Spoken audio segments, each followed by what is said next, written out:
একটু দুঃখ প্রকাশ করছি। আমাদের এই সংবাদ সম্মেলনটা বেলা 11টায় শুরু হওয়ার কথা, যেহেতু আমাদের জন্য এটা খুবই গুরুত্বপূর্ণ ছিল এবং কাগজপত্র প্রিন্টিং এর ব্যাপার ছিল, তাই সময় 1 ঘন্টা লেট হয়েছে বিদায় আমরা 12টা শুরু করেছি। এর জন্য আপনাদের কাছে দুঃখ প্রকাশ করছি। আমি চেয়ারম্যান মহোদয়ের অনুমতি ক্রমে এই স্ক্রিপ্টটা হচ্ছে চেয়ারম্যান মহোদয় পাঠ করবেন, তথাপি ওনার অনুমতি ক্রমে আমি পাঠ করছি। ধন্যবাদ। প্রিন্ট মিডিয়া, টেলিভিশন, সোশ্যাল মিডিয়ার সম্মানিত ভাই ও বোনেরা, আসসালামু আলাইকুম। অদ্য 11ই আগস্ট 2026 রোজ মঙ্গলবার দুপুর 12টায় জাতীয় প্রেস ক্লাবের তোফাজ্জল হোসেন মানিক মিয়া হলে আপনাদের সম্মুখে এক গভীর বেদনাভরা হৃদয়ে আমরা হাজির হয়েছি। চেয়ারম্যান মহোদয় বলছেন, আমি ক্যান্সার গবেষক ডাক্তার SM সারোয়ার, চেয়ারম্যান গণস্বাস্থ্য অভিযান। দীর্ঘ 2 বছর যাবৎ একটি কুচক্রী মহল, বিশেষ করে অ্যাডভোকেট নজরুল ইসলাম খান পাকি, আমি ব্যবস্থাপনা পরিচালক মিঠুন চৌধুরী সহ আমাদের সুনাম পূর্ণ করতে মরিয়া হয়ে উঠেছে।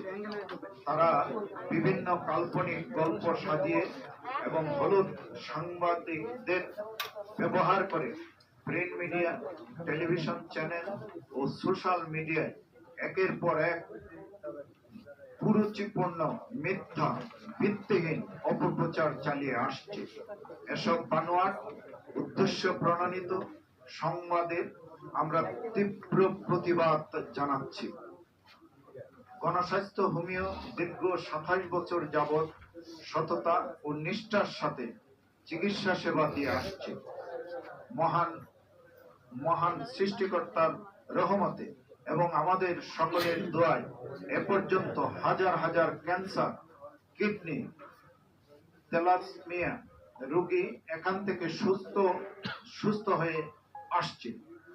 ব্যক্তিগত রাজনীতির সাথে সম্পৃক্ত থাকার সুবাদেই অ্যাডভোকেট নজরুল ইসলাম পাকির সাথে আমার পরিচয় হয়। পরবর্তীতে আমরা বাংলাদেশ ইসলামী সমন্বয় পরিষদ নামক একটি সামাজিক সংগঠন গড়ে তুলি এবং তাকে সেখানে আইন বিষয়ক সম্পাদকের দায়িত্ব প্রদান করি। জাতীয় প্রেস ক্লাবের অডিটোরিয়ামে আমাদের ছাত্র সংগঠন, যুব সংগঠন ও সাংবাদিক সংগঠন গঠন করে এই লক্ষ্যে আমরা কাউন্সিল অধিবেশন অনুষ্ঠিত হয়। উক্ত পুরো আয়োজনের দায়িত্বে ছিলেন অ্যাডভোকেট নজরুল ইসলাম পাকি এবং মাওলানা আলমগীর। তবে সম্মেলনে প্রায় 5 লক্ষ টাকার কোনো হিসাব না দিয়ে তিনি টানবাহানা শুরু করেন। হিসাব চাওয়ার পর থেকেই তিনি আর প্রধান কার্যালয়ে যোগাযোগ করেন নাই এবং উল্টো আমার প্রতিষ্ঠানের বিরুদ্ধে কিভাবে হেনস্থা করা যায় তারই কুচক্রী মহল দ্বারা টানবাহানা শুরু করতে থাকেন। তার এই ষড়যন্ত্রের কিছু চিত্র আপনাদের সামনে তুলে ধরছি।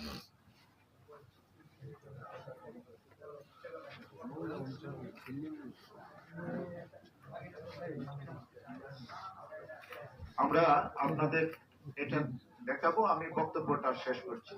নজরুল ইসলাম পাকি নিজেই নিজেকে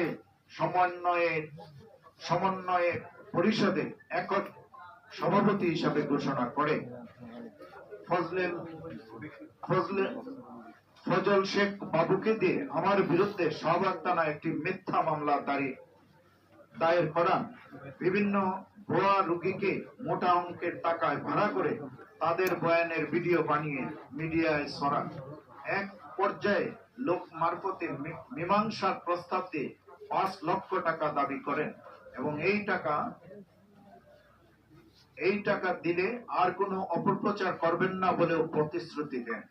আমি এই অনৈতিক বেআইনি দাবি না মেনে নেওয়ায় তার সাজানো চক্রকে দিয়ে আমার বিরুদ্ধে কাল্পনিক নিউজ পরিবেশন করা অব্যাহত রাখেন এবং বিভিন্ন দপ্তরে ভুয়া অভিযোগ পাঠাতে থাকেন। তারা আমাকে ভুয়া ডাক্তার, সার্টিফিকেট বিহীন, অশিক্ষিত বলেও অপপ্রচার চালিয়ে যান। ঢাকার প্রাণ কেন্দ্র 14 পুরানা পল্টন দারুসালাম মার্কেটের পর বর্তমানে 56 এক বাইতুল ভিউ টাওয়ারের লিফটের 10 এবং 11 তলায় আমরা নিয়মিত চিকিৎসা সেবা দিয়ে যাচ্ছি। যদি আমার বৈধ ডাক্তারি সার্টিফিকেট বা যোগ্যতা না থাকতো, তবে কিভাবে এমন স্বনামধন্য স্থানের দশকের পর দশক শত শত হাজার হাজার রোগীর চিকিৎসা দিয়ে আসছি। পাখির এই চাঁদাবাদ চক্রের অন্যতম সক্রিয় সদস্য হচ্ছে 55-60 বছর বয়সী রাশিদা পারভীন। তাকে ব্যবহার করে অ্যাডভোকেট নজরুল ইসলাম পাখি বিভিন্ন থানায় আমাদের বিরুদ্ধে মিথ্যা দর্শনের মামলা এবং করার অপচেষ্টা চালিয়েছে, কিন্তু প্রশাসনের কাছে গ্রহণযোগ্য প্রমাণ ও দালিলিক উপস্থাপন করতে না পেরে ব্যর্থ হয়ে এখন তারা অন্য পথ ধরছে। চক্রের কেউ ডিজিএফআই এর কর্মকর্তা, আবার কেউ সাংবাদিক পরিচয় দিয়ে আমাকে ফোনে বিভিন্ন ভাবে ভয় ভীতি দেখিয়ে 10 লক্ষ টাকা চাঁদা দাবি করে। এক পর্যায়ে তাদের সাথে দর কষাকষির এক পর্যায়ে তথাকথিত ডিজিএফআই এর পরিচয় দানকারী ব্যক্তি জানায় তার ইসলামী ব্যাংকের একটি নির্দিষ্ট অ্যাকাউন্টে 5 লক্ষ টাকা দিলে নজরুল ইসলাম খান পাখি, রাশিদা পারভীন ও অন্যান্য হলুদ সাংবাদিকরা আর কোনোদিন বিরক্ত করবে না এবং এ সমস্ত দায়ভার সে নিজেই নিবে। এ সংক্রান্ত ভয়েস রেকর্ড আপনাদের শোনার জন্য প্রস্তুত রয়েছে। অবিরাম কিছু হলুদ সাংবাদিক আমার প্রতিষ্ঠানে এসে মানসিক চাপ সৃষ্টি করে এবং চাঁদা দাবি করে আসছে। ইন্ডিপেন্ডেন্ট টেলিভিশনের তালাশ নামদারি, তালাশ টিম, তালাশ বিডি, গ্রিন টিভির সাংবাদিকরা, কিছু হলুদ সাংবাদিক মোটা অঙ্কের চাঁদা দাবি করেন।